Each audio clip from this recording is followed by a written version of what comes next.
আগামী 6 সেপ্টেম্বর বন্ধের ডাক শ্রীভূমিতে। শিক্ষা প্রতিষ্ঠান, অফিস, আদালত, হাটবাজার, যানবাহন বন্ধ রাখার আহ্বান।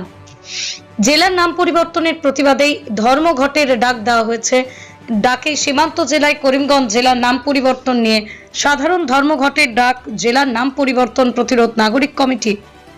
আর এই প্রসঙ্গে তাদের বক্তব্য যে সাংবাদিকদের প্রশ্নের সঠিক উত্তর দেওয়ার পরিবর্তে ইতিহাস বিকৃত করে বক্তব্য রেখেছেন বলে অভিযোগ নাগরিক কমিটির। মুখ্যমন্ত্রী ডক্টর হিমন্ত বিশ্ব শর্মা বরাক সফরের পরে জেলার ইতিহাস বিকৃতির অভিযোগ তুলে বেজায় চটেছেন নাগরিক কমিটি।